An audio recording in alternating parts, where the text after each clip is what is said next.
C'est un plaisir, Madame, Mademoiselle, Monsieur, de vous présenter ce nouveau numéro de l'entretien. Notre invité d'aujourd'hui est Lamine Diack Diouf. Lamine Diack Diouf est un ingénieur géologue dans le domaine de la recherche pétrolière et minière, mais actuellement, il est administrateur de société et opérateur économique. Mais nous recevons surtout, et pour la troisième fois avec plaisir, l'auteur de 3 livres, des essais sur la situation politique, économique et culturelle, sociale du Sénégal, et aussi sur la religion islamique. Bienvenue, Lamine Diack Diouf, et merci de revenir sur ce plateau de l'entretien. C'est moi qui vous remercie, c'est Sada Kane, de me faire encore le privilège et l'honneur de me recevoir sur votre plateau d'excellence de la 2STV, de l'entretien, pour la 3e fois. Pour moi, c'est un privilège que vous me faites. Donc, c'est avec plaisir que nous venons aujourd'hui présenter notre dernière œuvre qui s'intitule Le combat citoyen. Voilà. Donc, c'est dire que je vous ai invité donc parce que vous avez sorti 3 livres, donc 3e invitation. Ouais. C'est des essais qui sont différents des œuvres de fiction, qui parlent de la réalité, de notre vécu.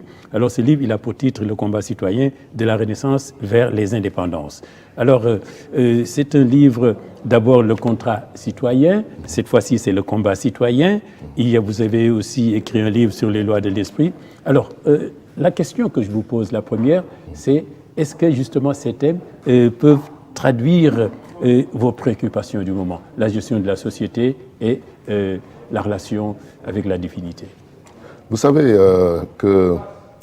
qu'actuellement, cette notion de citoyenneté est à l'ordre du jour dans tous les pays du monde, et notamment au Sénégal. Donc cela montre que la conscience citoyenne est devenue mature. Parce que, comme vous le savez, la cité est un espace commun qui appartient à tous les citoyens. Mais cet espace de vie commun doit permettre à chacun de recevoir ce qui lui est dû. C'est la raison pour laquelle, quand les citoyens ont créé la cité et ont décidé de se mettre ensemble, ils ont créé des conventions, une constitution, pour définir les lois et règles qui leur permettent de vivre ensemble. Et que chacun, donc, reçoive son dû. Donc, la base de la société, c'est la justice. Mais dès l'instant que la justice est déséquilibrée, il y a des conflits. Et justement, c'est la raison pour laquelle il faut redéfinir un nouveau contrat citoyen, ce que nous appelons un nouveau contrat social, ce que nous appelons le contrat citoyen, pour permettre de rééquilibrer les pouvoirs. Oui. Parce que, vous le savez, la royauté a, à un certain moment, pris de force la gestion de la société. Et au fil du temps, les citoyens ont eu à réaliser des révolutions. Il y a eu la révolution en France, il y a eu la révolution bolchevique, il y a eu la révolution Torodo, il y a eu la révolution Bandeng, il y a eu des révolutions partout, où les citoyens vraiment se sont dit qu'il faut qu'on change le système de gestion. Oui. Alors vous dites que la royauté a confisqué le pouvoir de force. Alors moi j'entre tout de suite dans le vif du sujet. Quand on lit ce livre-là, cet essai, on a l'impression justement que vous accusez aujourd'hui les acteurs politiques, les hommes politiques de confisquer ce pouvoir et d'en écarter les citoyens. Tout à fait. Et il faut que les citoyens reviennent au cœur de la République. Parce que vous savez, nous vivons sous le régime de la Ve République. Alors nous allons faire un peu d'histoire de cette Ve République. Il y a eu la Révolution française, Louis XVI a été décapité, et donc les citoyens français ont eu soif de liberté, ont voulu instaurer la liberté. Mais cette révolution citoyenne française a été récupérée par quelqu'un qu'on appelle Napoléon Bonaparte. Les Français ont décapité Louis XVI, mais ils ont rejeté la royauté et ils ont instauré l'Empire. Oui. Ils n'ont rien gagné au change. Et lorsque donc, Napoléon Bonaparte est venu, il a fait le Code civil français et c'est lui qui a fait la Constitution française. Vous savez que donc un empereur qui fait une constitution va la tailler sur mesure. Donc il n'y a plus de roi sanguin, mais nous instaurons le roi élu. Donc le président de la République de la Ve République est un roi élu. Oui. Il a toutes les prérogatives de nommer aux fonctions civiles, militaires, parlementaires et judiciaires. Et vous dites que le combat des citoyens devrait être mené de telle sorte que le président ne soit plus un roi et que ses ministres ne soient plus des princes. Mais tout à fait, parce que exactement c'était la raison pour laquelle on avait fait les révolutions. Mais comme vous le savez, les révolutions mangent leurs enfants, mais il est temps que ça change. Vous savez qu'actuellement, il y a des révolutions partout. Il y a ce qu'on appelle l'automne français. Il y a eu d'abord, avant cela, ce qu'on appelle la France insoumise. Après, de nos jours, nous avons les Gilets jaunes. En Algérie, c'est aussi, ça bouge. Il y a eu la Tunisie avant. Il y a eu la Tunisie avant, il y a eu le printemps arabe, n'est-ce pas? Donc les citoyens ont soif de liberté et veulent que les choses changent. Parce qu'il faut que les choses changent. Parce que les hommes politiques ont supplanté la réalité, mais nous faisons face à un roi élu. Et ça, il faut que ça change aussi. Alors, dans ce livre, combat citoyen. Je suis sûr, je ne sais pas, c'est pas un glissement sémantique. En tout cas, ce ne serait pas... ça a un sens quand vous dites de combat, de contrat citoyen. Vous parlez maintenant d'un combat citoyen et vous appelez clairement les citoyens donc à s'impliquer dans la gestion des choses qui les concernent. Oui. La res publica, la chose publique, la République. Mais tout à fait, partout dans le monde. En France, on parle de référendum, en Europe, on parle de référendum, de référendum pour que les citoyens soient impliqués au sein de la gestion de la cité. En Asie, c'est la même chose. En Afrique, c'est la même chose. Donc partout, les citoyens demandent d'être impliqués au niveau de la gestion des choses publiques. Les citoyens demandent à revenir au cœur de la République. Parce que la cité leur appartient. Oui. Mais c'est comme si vous dites, je donne un exemple, M. Diouf est le propriétaire d'un immeuble, il dit à Sada Khan de lui gérer l'immeuble. Alors M. Sada Khan vient et gère l'immeuble selon ses lois. Et donc il dit à M. Diouf, le premier jour, ok, vous dormez au rez-de-chaussée. Je dis, bon, d'accord, il n'y a pas de problème. Le lendemain, il vient, il dit, M. Diouf, ok, vous allez monter au 4e étage. Ah, M. Diouf, il dit, mais le 4e étage, c'est long pour monter. Il dit, non, vous montez. Ah, M. Diouf monte au 4e étage. Le 3e jour, il vient, il me dit, M. Diouf, vous montez au 6e. Je dis, non, je ne peux pas monter. Il dit, ah, vous n'êtes pas content, donc vous allez dormir dans la rue. En fait, c'est ça le problème. La cité nous appartient, mais les citoyens n'ont plus le droit d'exprimer leur mécontentement, d'exprimer leur critique. Ils occupent la rue. Or, la place des citoyens, ce n'est pas la rue. Il faut qu'on crée un espace institutionnel qui puisse permettre aux citoyens de participer à la gestion de la société. Non pas de faire des cahiers citoyens ou bien de faire des états généraux, mais il faut qu'il y ait une chambre institutionnelle citoyenne, comme que nous appelons le Haut Conseil de la République, qui puisse permettre de faire une offre politique. Ce ne sera plus aux politiciens de faire l'offre politique de la nation.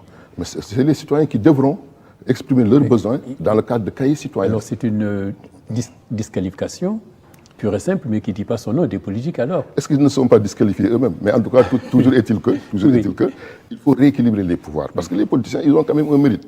Ils ont le mérite de faire de la politique, de prendre des risques, leur vie, leur carrière, leur situation de famille. Donc, je crois qu'il est tout à fait indiqué qu'ils occupent l'espace qu'on va leur attribuer, c'est-à-dire l'exécutif. Les politiciens s'occuperont d'exécuter les orientations que leur donneront les citoyens. Mais la Chambre citoyenne devrait être l'Assemblée nationale. D'ailleurs, au départ, l'Assemblée nationale était dévolue aux citoyens. Oui, il n'y avait pas de parti politique. Oui. C'est après que les partis politiques, par leur boulimie, ont occupé tout l'espace républicain et gèrent tout. Oui. C'est le parti politique qui est une entité donc privée, n'est-ce pas, de personnes morales, n'est-ce pas, qui se mettent en réunion, créent le parti, et c'est le parti qui gère la cité. Mais alors, quand vous dites que la Chambre citoyenne serait l'Assemblée nationale, alors les gens qui y siégeraient, comment y seraient-ils arrivés? Ils sont élus, alors ça ne changerait pas, puisque les députés, c'est de cette manière-là qu'ils entrent à l'Assemblée nationale. Oui, mais le problème, c'est que c'est une question d'objectif. Parce que vous avez le parti, la structure du parti même est antidémocratique. Il y a un chef de parti qui décide de tout, n'est-ce pas? Et c'est le chef de parti qui, au niveau de l'Assemblée nationale, nomme le président de l'Assemblée nationale, nomme le bureau de l'Assemblée nationale. Donc c'est une excroissance de l'exécutif. Donc il faut que les partis politiques ne soient plus partie de l'Assemblée nationale. Comme ça, le président de la République n'aura plus de mainmise sur l'Assemblée nationale. Deuxièmement, c'est qu'il faut aussi comprendre que lorsqu'un président de la République il est élu, il faut le laisser gouverner quand même. Vous ne pouvez pas demander à un président de la République, vous ne pouvez pas l'élire sur la base d'un programme, et puis après vous lui dites, vous êtes président de la République, mais moi je vais élire une assemblée qui soit contre vous. Donc, avec le régime parlementaire, le Premier ministre va être issu de l'Assemblée nationale. Le président, il est président de la République, mais il ne va pas nommer le Premier ministre, il ne va pas nommer les ministres. Comment va-t-il gouverner? Donc, c'est une contradiction flagrante de la Ve République qu'il faudra corriger, n'est-ce pas? Mais on vous dirait, Lamine Diack Diouf, ce que vous proposez, cette Assemblée des citoyens, alors, c'est vrai qu'il serait là, qu'il dirigerait, c'est une utopie, dans le bon sens de l'utopie, un rêve à réaliser. Mais dans la vie, tout est utopie. La vie a été conçue, le monde a été conçu de rêves, n'est-ce pas? C'est avec les idées qu'on arrive à construire le monde. Alors, il faut y croire, et de toute façon, ça ne peut plus continuer. Ça ne peut plus, il faut bien qu'au niveau des États, n'est-ce pas, qu'il y ait une redistribution du pouvoir. Le pouvoir ne peut pas être concentré entre les mains des politiciens. Ce n'est plus possible. Alors, si on comprend bien, vous ne faites pas vraiment une incitation à ces citoyens à faire de la politique, mais plutôt à s'y intéresser. Et vous vous rappelez d'ailleurs que Jean-Jacques Rousseau, avec le contrat social, déjà au XVIIe siècle, disait que le droit politique est encore à naître et peut-être même qu'il ne naîtra jamais. C'est le géniteur du contrat citoyen. Lui-même, il savait du contrat social. Lui-même, il savait que ce ne serait pas possible, n'est-ce pas, le droit politique pour les citoyens. Mais, au contraire, moi, j'incite les citoyens à faire de la politique, à s'impliquer. Parce qu'en ce moment, nous parlons de société civile. La société civile, critique, n'est-ce pas, fait des propositions. Mais c'est comme les États généraux.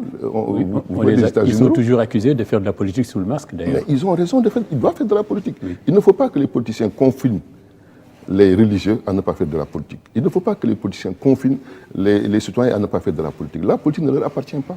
La politique est un phénomène tout à fait fondateur qui doit être un dialogue permanent. On revient à ce droit, tout le monde a le droit de faire de la politique. Ça mais la politique, c'est l'essence même de la vie. C'est l'essence même de la vie. C'est le fondement de la vie, c'est le fondement de la société. Des gens qui vivent en commun doivent toujours proposer une convention de vivre ensemble, une constitution de vivre ensemble. Et c'est ce principe fondateur qui permet aux sociétés d'évoluer, n'est-ce pas, de changer les choses. Parce que si vous avez une constitution, 6 ans, 2 ans, 3 ans après, les conditions auront changé.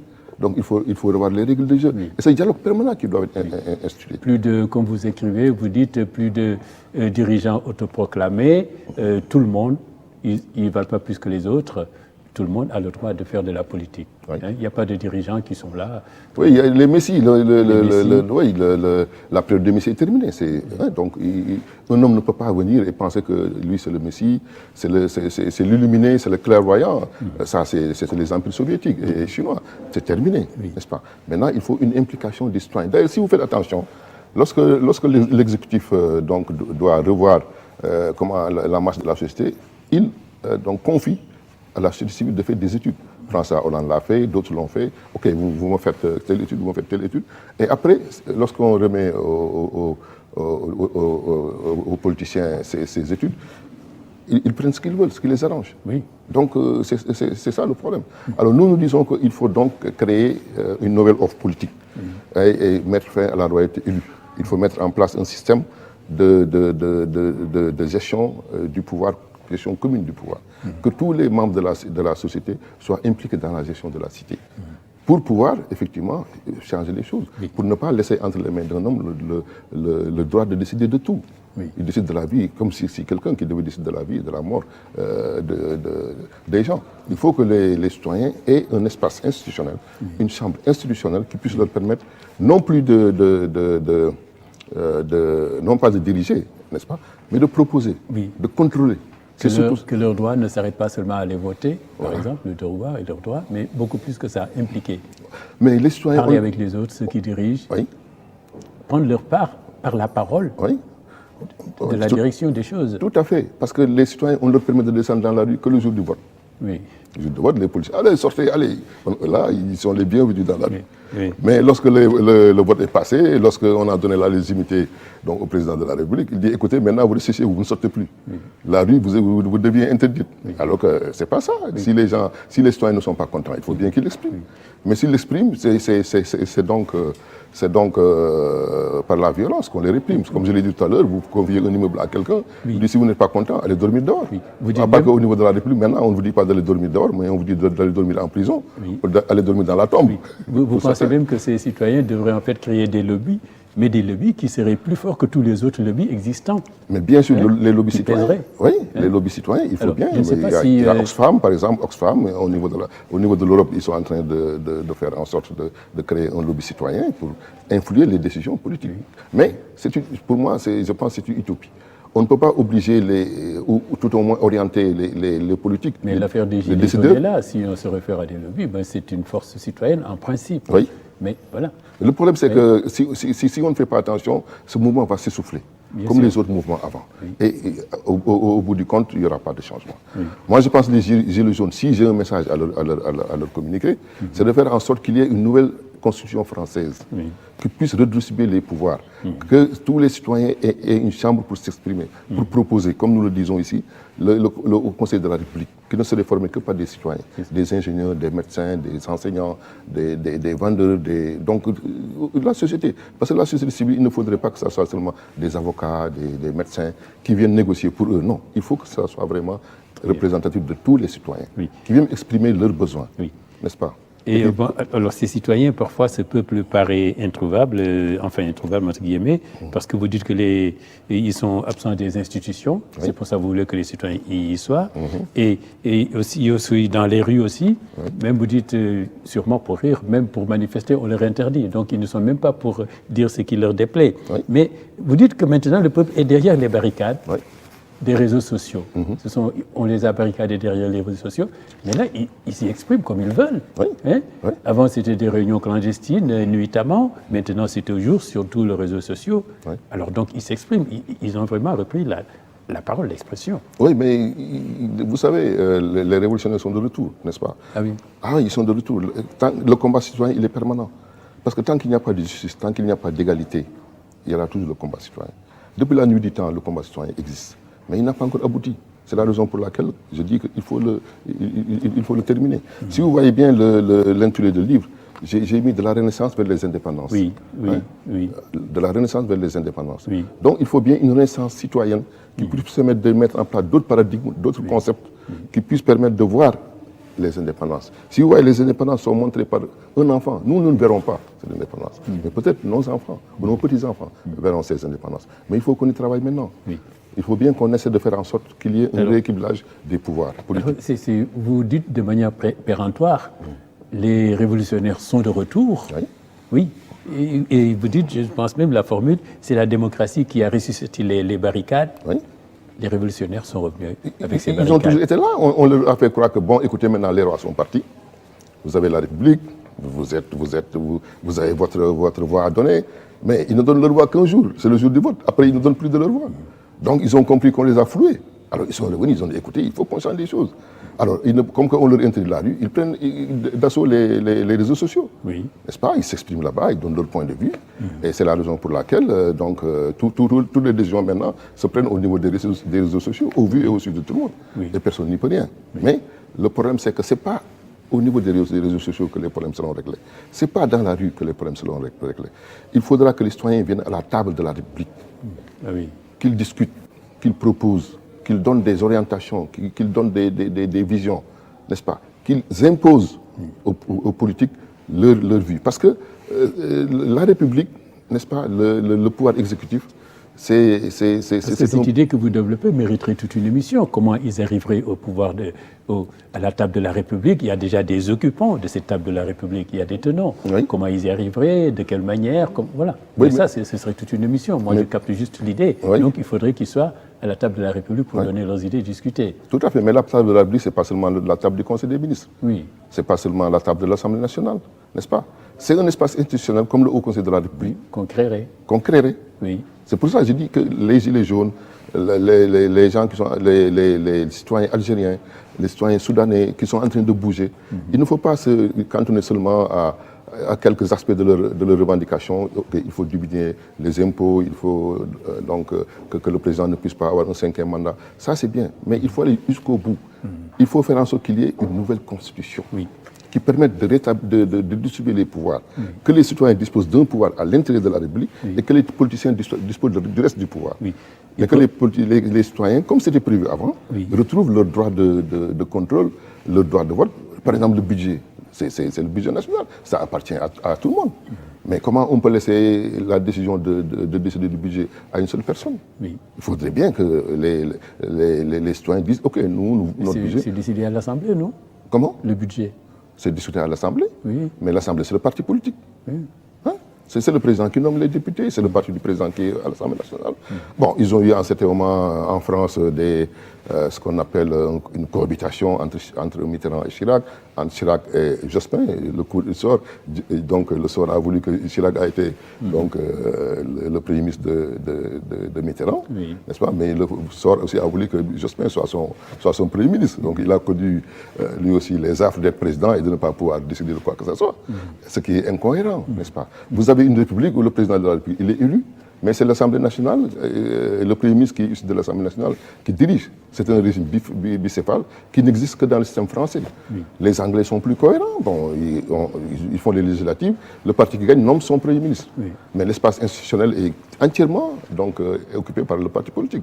Si le parti politique gagne l'Assemblée nationale, il nomme aussitôt le Premier ministre et c'est le parti politique qui dirige le pays. Parce que vous précisez qu'il faut de la cohérence, justement. Il faut de la cohérence. Pour pouvoir...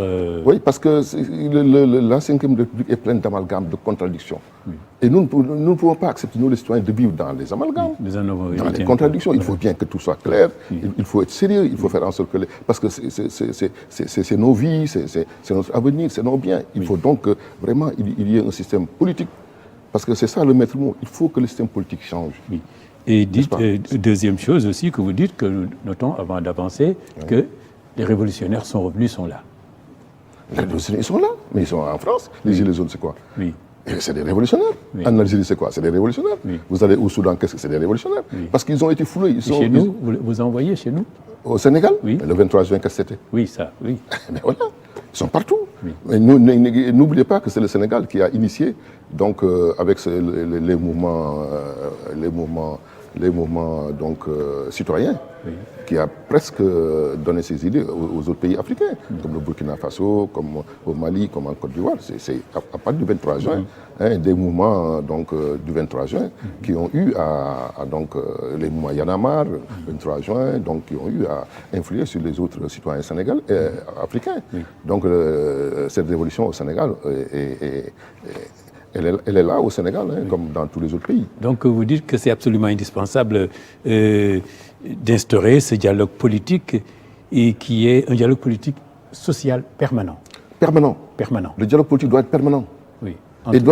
Et l'offre politique doit être faite par les citoyens, non plus par les gouvernants. Parce que les gouvernants, c'est un système de connexion entre le lobby politique et le lobby économique. Alors, Roosevelt l'avait dit, il faudra que les États-Unis évitent qu'il y ait un lobby militaire qui influe la politique américaine. Nous y sommes. Le lobby militaire dirige la politique américaine. Donc les lobbies sont connus, les lobbies sont là, les lobbies économiques, en fait, sont en connexion avec les lobbies politiques contre les intérêts des citoyens. Donc absolument revenir à la case départ avec le dialogue social permanent. Et le changement institutionnel, et la redistribution des pouvoirs politiques. Oui. Parce que le problème, c'est de savoir quel est le pouvoir politique dans l'État et qui détient le véritable pouvoir politique. Oui. C'est ça tout l'enjeu. Oui. Et vous pensez le pouvoir politique de l'État ou le pouvoir politique dans l'État. Oui. Alors, vous dites qu'il est essentiel de préserver, n'est-ce pas, de préserver la paix sociale par la transparence. Oui. Oui. D'abord, il y a la transparence politique, comme vous l'indiquez, et qui permet d'éviter des conflits, ne pas régler les problèmes en prenant les armes. Oui. C'est la transparence politique qui éviterait cela. Tout à fait. Tout à fait, parce que s'il y a un espace institutionnel qui est réservé aux citoyens, comme le Haut Conseil de la République, le Haut Conseil de la République qui fait l'offre politique dorénavant, le Conseil de la République qui coifferait le processus électoral, n'est-ce pas? Donc le Conseil de la République qui contrôlait le budget, le Conseil de la République qui contrôlait les orientations politiques du pays. Mais à ce moment-là, il n'y aurait plus de conflit entre les citoyens et les gouvernants. Il y aurait une symbiose, une synergie, un dialogue entre les chambres. Vous voyez. Et c'est ça qu'il faut installer. Parce qu'un pays fonctionne selon le principe de justice.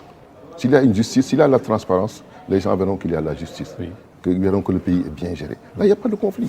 Oui. Mais si jamais il n'y a pas de transparence politique, n'est-ce pas? Il n'y a pas de dialogue, il n'y a pas de consensus sur les grandes orientations de l'État, du pays, il y aura forcément conflit. Et c'est à quoi nous assistons. Hein? Vous voyez, en France, ils disent que voilà, ils veulent augmenter la taxe sur le pétrole. Mais les citoyens disent non. C'est pas, le pays n'appartient pas au gouvernement français. Le pays appartient aux citoyens français. Mais on n'accepte pas de les écouter. C'est ça, donc ça crée des conflits, vous comprenez. Il faut aussi une transparence économique. Oui, transparence économique, parce que justement, c'est les transparences que vous dites, transparence économique. Vous dites retour nos sociétés nationales, vraiment les ressusciter, puisqu'elles n'existent plus, ces sociétés nationales. Non. Donc ne plus bannir la privatisation, donc ne plus s'ouvrir, en quelque sorte, je ne sais pas s'il faut traduire comme ça. Bon, il est certain que lorsque nous avons fait l'étude du système politique de l'Antiquité à nos jours, c'est le rôle du contrat citoyen. C'est la raison pour laquelle nous avons voulu étudier le système politique de l'Antiquité à nos jours. Nous avons vu que, donc, il y a eu plusieurs systèmes. Il y a eu la royauté, il y a eu le communisme, il y a eu le capitalisme. Donc, c'est les concepts théoriques du contrat citoyen qui nous ont permis de proposer donc, ce que nous proposons au niveau du combat citoyen. Donc, les principes théoriques ont montré que, donc, il y a eu des problèmes de gestion politique, n'est-ce pas, de la cité. Parce que le communisme a montré des insuffisances. Mais tout n'est pas mauvais. Le capitalisme a montré des insuffisances, mais tout n'est pas mauvais. Donc il faudrait faire en sorte qu'il y ait une synthèse de tout cela pour proposer, n'est-ce pas, à l'Afrique surtout, un système politique qui puisse nous être favorable. Vous avez des coopérations du type consensus de Pékin, consensus de Washington, n'est-ce pas? Mais la Chine nous a montré qu'un pays peut être un pays communiste, avec une économie centralisée, hein, avec un État centralisé, mais avec une économie de marché. Comprenez? C'est ça qui nous intéresse. À l'époque, il y avait une floraison de société nationale au Sénégal, mais avec la privatisation, les capitalistes occidentaux nous ont dit non, vous ne pouvez plus gérer maintenant. Vous sortez de la gestion de l'économie. Parce que vous êtes des corrompus, vous ne savez pas gérer, vous êtes des incompétents, vous êtes des incapables. Alors ils nous ont carrément sortis de la gestion de l'économie. Or, un État qui n'a pas de société, un État qui n'a pas de revenus ne peut pas donc aider ses concitoyens, ne peut pas aider les indigents, un État qui n'a pas de ressources. Or, la seule façon pour un État d'avoir des ressources, c'est d'être présent dans l'économie. Donc nous pensons qu'effectivement... De garder ces sociétés nationales. Il faut créer des sociétés nationales. Oui, créer, il faut créer des sociétés nationales, il faut les dynamiser, il faut que l'État participe, il faut que l'État gère, il faut que l'État ait des revenus pour pouvoir aider les indigents, vous comprenez? Parce que ce qui est sûr, c'est que c'est bien qu'il y ait des privés sénégalais, c'est une bonne chose, n'est-ce pas? Mais les privés sénégalais, ce n'est pas eux qui prendront en charge les problèmes sociaux des Sénégalais. C'est le rôle régalien de l'État. Donc il faut que nous ayons une nouvelle politique économique, n'est-ce pas? Une nouvelle économie politique qui puisse nous permettre d'être engagés d'une manière d'une meilleure façon, n'est-ce pas, dans le système économique. D'autant plus que maintenant, nous avons des ressources. Nous avons beaucoup de ressources. Mais justement, c'est ce que j'allais dire. Nous avons des ressources minières, nous avons des ressources pétrolières. On ne parle plus que de pétrole et de gaz, on en parle, tant mieux. Mais quand même, vous dites, là, vous l'évoquez, vous dites quand même, il faut la transparence économique dont vous parlez. Vous dites même, il faut une gestion de ces ressources, mais une gestion particulière. Tout à fait, parce que, vous savez, les ressources, il faudra d'abord qu'il y ait une bonne distribution. Parce qu'il faut, je rappelle que vous avez travaillé dans ce domaine-là, hein, dans le domaine du pétrole. Oui, oui, j'ai fait 15 ans dans le pétrole et 20 ans dans les mines. Voilà, donc c'est un secteur dans lequel j'ai évolué, n'est-ce pas? Et je pense que de nos jours, nous sommes chanceux d'avoir cette manne pétrolière, n'est-ce pas? Et il faudrait faire en sorte que Saint-Louis soit la capitale du pétrole et du gaz. Ah oui? Oui. Parce qu'on a du gaz. Pourquoi Saint-Louis? Parce qu'il faut décentraliser. Oui. Et faire de Kédougou, n'est-ce pas, la capitale minière. C'est là-bas qu'il y a l'or, c'est là-bas qu'il y a le fer, c'est là-bas qu'il y a l'uranium, n'est-ce pas? Pour que les populations locales à Kédougou puissent se sentir impliqués dans la gestion de leurs ressources. Oui, ne passe pas pour que les gens de Saint-Louis puissent se sentir... Parce que les conflits, qu'est-ce qu'il est créé au niveau du Kivu, au niveau de la Centrafrique, au niveau du Congo? C'est parce qu'il y a des zones qui sont minières, très riches, mais les populations ne voient pas donc, il y a eu donc sécession, il y a eu des guerres. Il faut qu'on évite ça au Sénégal. Il faut faire en sorte que toutes les régions soient impliquées, il faut que toutes les régions soient développées. Il ne faut pas qu'il y ait le syndrome de la capitale. Tous les revenus du pays vont être impliqués au niveau de la capitale parce que c'est là-bas qu'il y a le plus de population, c'est là-bas qu'il y a plus de problèmes sociaux, c'est là-bas qu'il y a plus d'électeurs. Donc vous voyez que si on laisse les politiques décider, eux, ils vont gérer en fonction de leurs intérêts. Nous, les citoyens, nous voulons gérer en fonction des intérêts de tous les citoyens.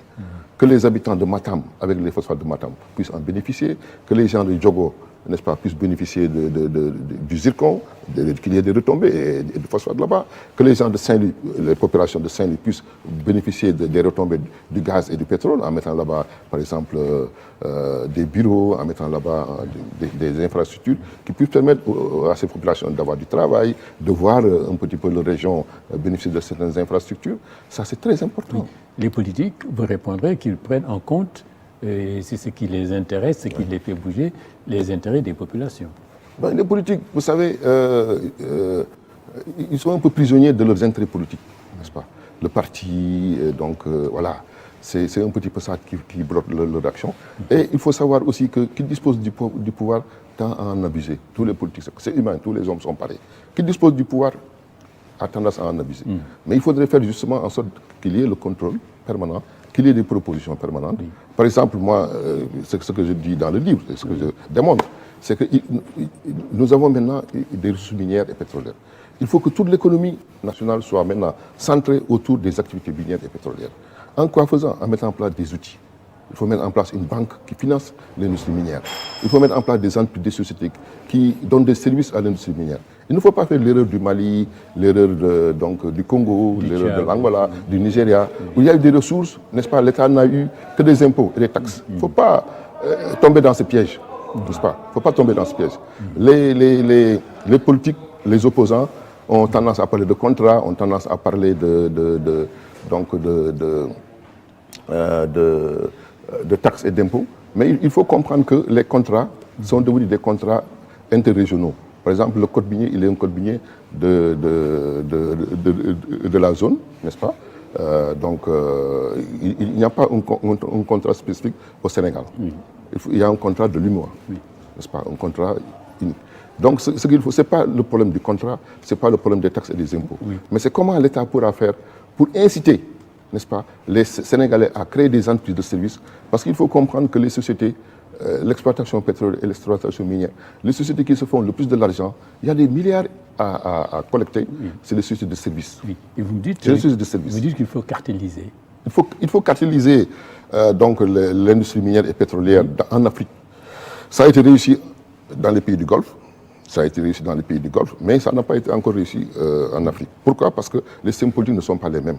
Vous savez qu'il y a une grande influence de la métropole, n'est-ce pas, sur les États africains, alors qui a fait que les sociétés pétrolières, c'était Elf, c'était Total, c'était des sociétés françaises. Donc les pays africains n'ont jamais réussi à catalyser le pétrole.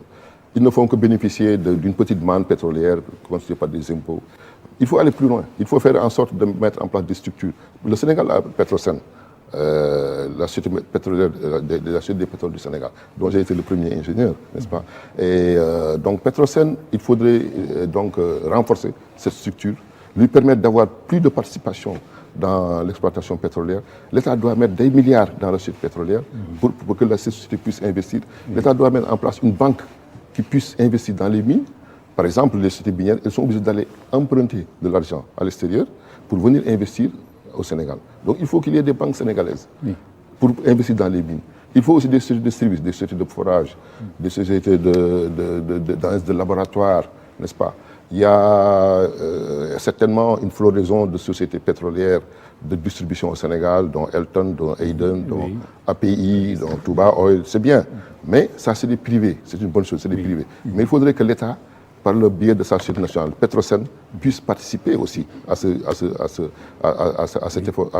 cette possibilité, aux possibilités qu'offre la distribution, pour pouvoir donc être une société très importante, comme Petrobras, comme Petrosi, comme Central, n'est-ce pas? Implication de l'État, mais vous dites aussi vigilance, parce que le pétrole, évidemment, attire des convoitises. Oui. Et même des convoitises de déstabilisation. Oui. Donc, vraiment, de la vigilance. Là. Oui, vous savez, il y a des gens dans le monde, leur activité principale, c'est d'attaquer des mines. C'est ça leur travail. Ils repèrent des mines et ils essaient d'attaquer. C'est des brigands, c'est des bandits, c'est ça leur spécialité. Oui. Bon, il y a aussi ce qu'on appelle les djihadistes, qui veulent contrôler des zones où il y a des ressources pour pouvoir financer leur propagande. Donc, il faut qu'il y ait une cohésion nationale, il faut qu'il y ait une transparence pour qu'il n'y ait pas de conflit. Parce que dès qu'il y a conflit, tout est possible. Vous comprenez? C'est la raison pour laquelle je pense qu'il faudrait faire en sorte que l'économie sénégalaise soit florissante, que l'économie sénégalaise se développe, qu'il y ait des revenus, qu'il y ait de l'emploi, qu'il y ait des possibilités de faire baisser le coût de la vie. Parce que le coût de la vie, ce qu'il faut comprendre, c'est que pour diminuer le coût de la vie, il y a des choses, il y a des actions qu'il faudra prendre, n'est-ce pas? À savoir les besoins sociaux de base. Moi, je me suis toujours demandé pourquoi on fait payer aux citoyens l'eau.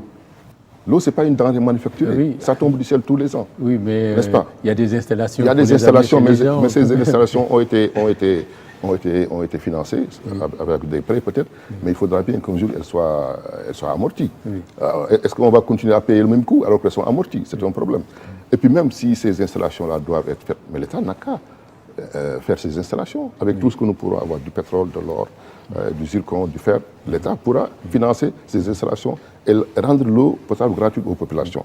La deuxième chose aussi, c'est qu'on pourrait faire en sorte que l'école soit gratuite ou peut-être beaucoup moins chère. Parce qu'actuellement, vous voyez que l'État a fait beaucoup d'efforts d'investissement. On parle de 40% du budget national. Et vous le savez, le Sénégal a un budget de 3 000 milliards, presque les 1 200 milliards, les 1 300 milliards sont sous forme de salaire pour la fonction publique. Donc 700 milliards pour les enseignants. C'est beaucoup. Et l'État investit, crée des écoles, construit des amphithéâtres, mais ça ne règle pas le problème. Parce qu'à chaque fois qu'on construit, il va falloir recruter des enseignants. Et ces enseignants vont avoir des revendications salariales. On va voir dans les propositions que vous faites. Mais pour ne pas encore rester toujours dans l'économie, donc vous dites qu'il faut carrément une sorte de remise à plat, c'est-à-dire faire une sorte de bandoum, mais qui ne s'arrête pas à la politique, un bandoum économique. Vous dites que c'est nécessaire qu'on le fasse, et pour qui ira au-delà de l'indépendance. L'indépendance ne suffit pas. Je rappelais, Lamine disait que l'indépendance politique n'est qu'un leurre. Il faut qu'elle soit appuyée sur l'indépendance économique. C'est le président Lamine qui disait ça. Et puis vous dites aussi que le capital n'a pas de nationalité, mais il a de la solidarité. Tout à fait. Absolument. Parce que, vous savez, lorsqu'il s'est agi d'aller à la conquête des indépendances, les pays du tiers-monde se sont réunis et ont créé un bandoum, un cadre de lutte. Et ils ont accédé à l'indépendance politique. Mais depuis lors, ils ont arrêté. Alors que vous voyez les pays occidentaux, les plus riches, il y a le G7. Ils ont créé un cadre de concertation pour défendre leurs intérêts.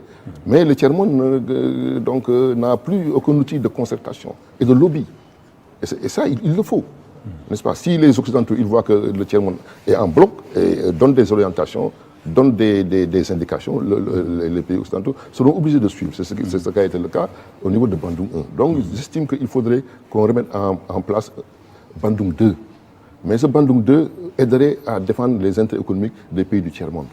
Par exemple, la cartélisation des produits pétroliers, ça a été réussi dans les pays du Golfe, mais ce n'est pas réussi au niveau de l'Afrique. Et si un pays africain dit, écoutez, moi, je vais rationaliser, non pas nationaliser, je vais rationaliser la gestion de mon industrie pétrolière, on va dire que voilà, il veut nationaliser, c'est des rebelles, c'est des révolutionnaires.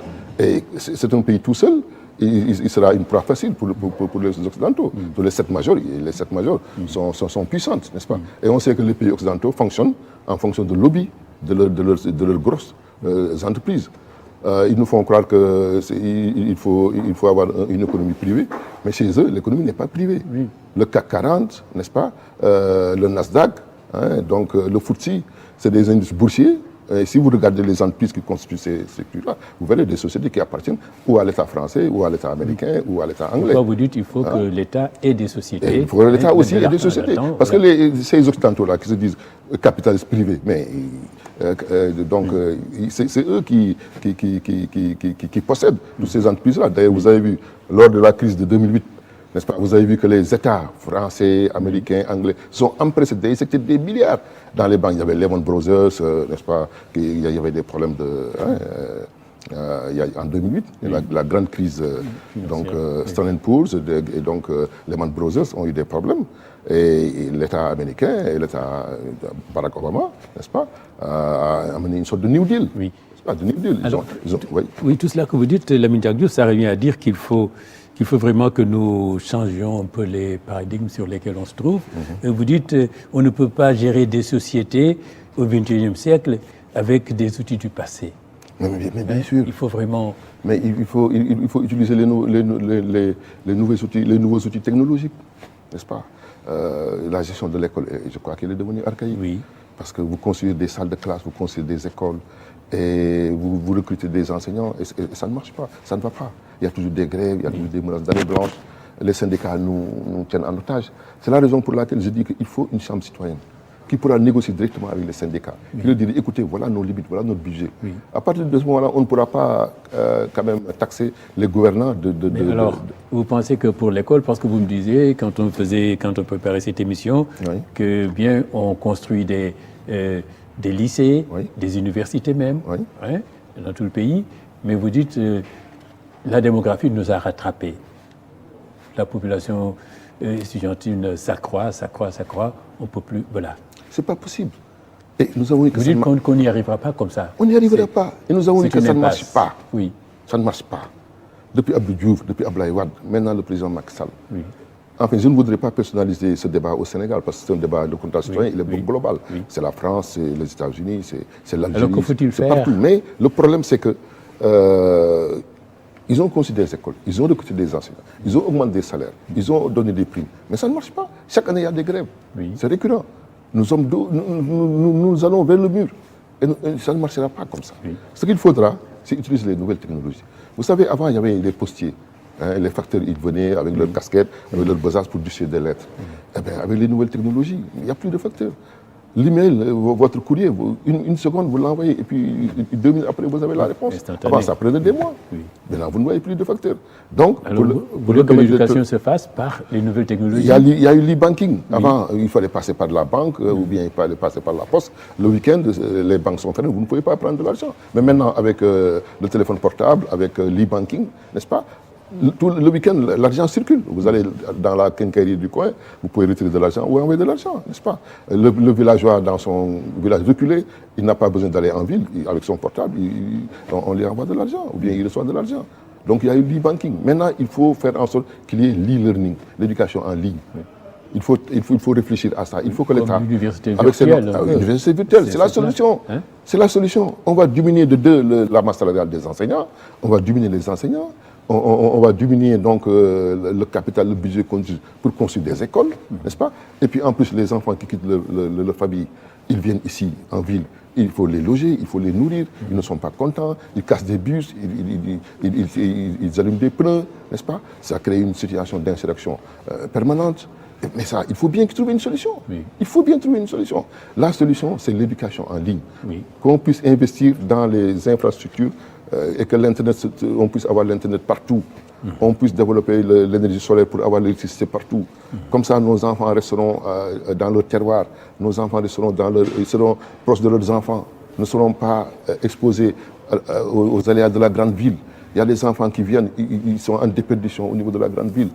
Ils viennent étudier, en fin de compte, c'est des déchets de l'école. Et tout ça parce qu'ils sont loin de leurs parents, ils viennent dans une grande ville où il y a toutes les tentations. C'est un problème, n'est-ce pas? Donc il faut que l'éducation en ligne, on arrive à mettre ça en place. Il faut que ça soit une volonté politique d'investissement. Nous avons beaucoup de pétrole, nous avons 10 mines d'or actuellement au Sénégal, nous avons une mine de fer.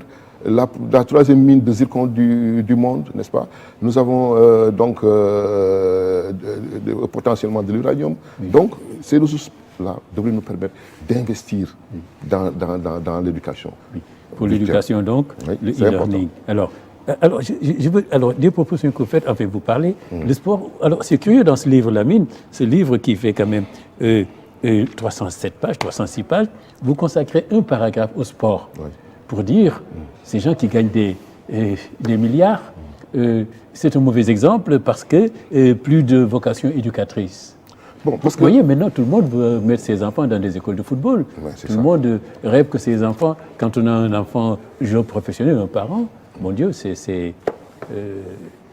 ce qui est dommage, parce que maintenant... Mais vous dites que ce n'est pas de bons exemples. Ça a atteint des proportions. C'est pourquoi je n'ai pas développé juste un paragraphe, je ne sais pas pourquoi. Parce que le problème, c'est que ça a pris des proportions tellement scandaleuses, et on n'y prête pas attention. Oui. N'est-ce pas? On n'y prête pas attention. On paye des gens 200, 300, 400, 500 millions par semaine pour jouer. Oui. Pour jouer. Oui. Vous comprenez? Oui, pour jouer. Oui. Ah, pour jouer. Hein?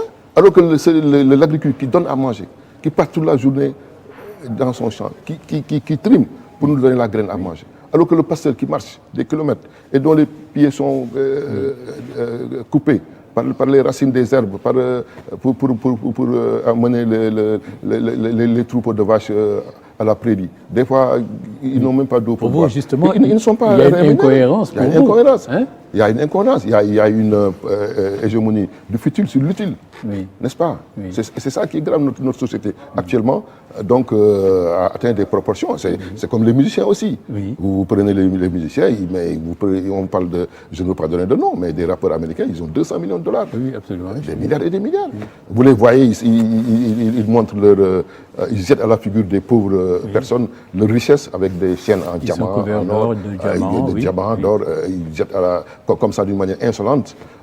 Mais les Noirs américains, c'est ça le problème. Au lieu de venir ici à Gorée pleurer parce qu'on a envoyé des esclaves, leurs ancêtres en mer. Mais la meilleure façon de répondre à l'histoire, c'est de venir investir en Afrique. Comme des juifs, il y a le lobby juif, mais il n'y a pas le lobby noir américain. Oui. Vous les voyez à la télé. Et ce qui est dommage, c'est que nos jeunes, c'est leur référence. Ce sont les références de nos jeunes. Ils veulent être comme des rappeurs américains. Mais les rappeurs américains, ce n'est pas des modèles, c'est des anti-modèles. C'est des anti-modèles. Et ils n'ont aucune conscience politique. Ils n'ont aucune conscience de l'histoire. Parce que leur rôle devrait être de créer un lobby pour influencer la politique américaine vers l'Afrique, comme les Juifs le font. Il y a même des Noirs américains qui refusent la fraternité. Personnellement, j'ai reçu quelqu'un qui avait écrit un livre et je lui disais qu'est-ce que ça lui faisait quand il rencontrait des Sénégalais dans la rue, qu'il appelait frère. Il dit non, moi je ne suis pas leur frère, je suis américain. Ça, vraiment, dans une émission. Effectivement, parce qu'ils reprochent à leurs ancêtres africains de les avoir vendus. Il y a une conscience politique noire américaine qui a cette façon de voir. Alors que l'histoire, c'est l'histoire. Mais donc, c'est la raison pour laquelle, pour moi, la musique et le sport, mais même vous avez le même cas au Sénégal. Il y a des musiciens, je ne veux pas citer de nom, mais qui roulent sur l'or alors qu'ils ne proposent aucune valeur vraiment de développement. Oui. Dans le sport, quand même, il y a quelques exemples qui font des œuvres sociales. Bon, mais sans s'attarder sur ça. Alors, il y a aussi, ce que vous dites sur Karl Marx au début, alors vous dites que Marx, comme disent les jeunes, il a tout faux. Quand il dit que, dans le Capital, quand il dit que la religion, c'est l'opium du peuple, vous dites non, il a absolument tort, parce que les religions, au contraire, toutes les religions du livre révélé sont pour la libération de l'homme. Donc vous dites qu'il n'a rien compris. Il n'a absolument rien compris. Parce que Karl Marx, même à la fin, il a dit que lui, il n'était pas un marxiste. Et c'est ça qui est grave. On suit quelqu'un, on suit ses théories, ses idées, alors qu'au fond, lui, il ne croit même pas. Donc on nous a... Combien de générations de personnes sont mortes à cause de ces théories marxistes, ces théories communistes, n'est-ce pas? Qui n'a absolument rien proposé. Beaucoup se sont fourvoyés d'ailleurs. N'est-ce pas? Ils sont totalement fourvoyés. Et Dieu a fait que ce système communiste n'a duré qu'un siècle. N'a duré qu'un siècle. Donc Karl Marx, il nous dit que la religion est l'opium du peuple. Mais il n'a rien compris parce que Moïse qui s'est battu contre Pharaon pour sortir les Juifs d'Égypte, pour leur donner la liberté, la dignité, lui, sa religion n'était pas l'opium du peuple. Isa, Ibn Mariam, Jésus-Christ, qui s'est battu contre Rome, contre Rome et Jules César, n'est-ce pas, et donc Ponce Pilate, n'est-ce pas, pour sortir, pour donner aux Juifs leur dignité et leur liberté. Et sa religion, la religion chrétienne, n'était pas l'opium du peuple. Mohammed, qui s'est battu contre les gens de la Mecque, pour faire en sorte qu'on n'entre plus des filles vivantes, n'est-ce pas, qu'il y ait plus de justice, plus d'égalité, qu'il y ait moins d'obscurantisme, n'est-ce pas, de croire à des dieux qu'on construit, quelle aberration, n'est-ce pas. Donc Mohammed a lutté pour qu'il y ait la justice et la liberté. Et le dernier sermon du prophète Mohammed, qu'est-ce qu'il dit? Il dit que il n'y a pas de race, il n'y a pas de classe, ne soyez ni opprimés ni oppresseurs. Mais c'est clair, qu'est-ce qu'ils veulent de plus? Ne soyez ni oppresseurs, ne soyez ni opprimés. Il n'y a pas de classe, il n'y a pas de race. Mais c'est toutes les théories politiques, n'est-ce pas, du communisme. Donc c'est ça qui fait en sorte que Karl Marx, il avait tout faux. N'est-ce pas? Mais c'est dommage que des générations l'ont suivi. Il y a eu tellement de morts en Asie, en Union soviétique, en Chine et en Afrique, que c'est vraiment dommage. Alors, il y a aussi ce chapitre à la page 202 sur acculturation et dépravation des mœurs. Là, mon Dieu, vous n'êtes pas tendre avec Léopold Sédar Senghor, parce que vous dites aussi, lui qui disait il faut s'enraciner avant de s'ouvrir, et lui qui disait aussi, quoi donc, au rendez-vous du donner et du recevoir qu'il fallait être présent, vous dites on s'est plus ouvert qu'enraciné, et que vous dites aussi on a plus reçu, on nous a donné, on a pris, on n'a rien donné.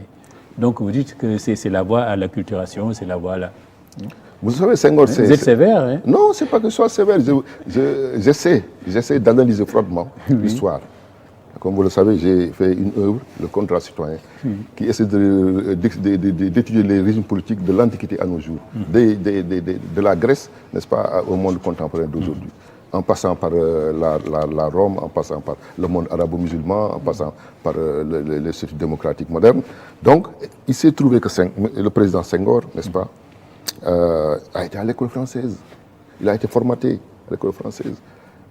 Même s'il était africain, il ne l'a pas trop vécu, n'est-ce pas? Alors, vous savez, les grands marabouts, Cheikh Ahmadou Bamba, radiyallahu ta'ala anhu, il a toujours évité que l'école française perce à Touba. Il n'avait pas permis l'école. Parce que l'administration coloniale a tout fait pour percer pour le Sénégal. Ils n'ont pas réussi. Parce qu'il y avait El Hadji Malick Sy, il y avait Cheikh Ahmadou Bamba, qui avaient des confréries et qui tenaient les talibés. Donc l'administration française n'a pas eu accès aux talibés. Les talibés, leur pôle d'allégeance, c'était Touba, c'était Tivaouane, c'était Ndiassane. Donc, c'est ça la réalité.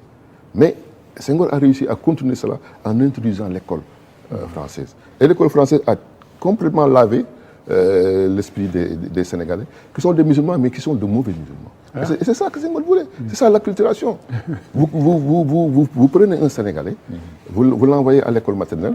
Notre génération, heureusement, nous n'avons pas connu, vous et moi, d'école maternelle. Moi, j'ai été à l'école à 6 ans. Avant, j'étais à l'école coranique, n'est-ce pas? Après, j'ai fait l'école publique. Mais il y a eu l'école, n'est-ce pas, les jardins d'enfants, où on apprend à nos enfants l'école française, n'est-ce pas? Les lycées, les maristes, on vous dit bac français.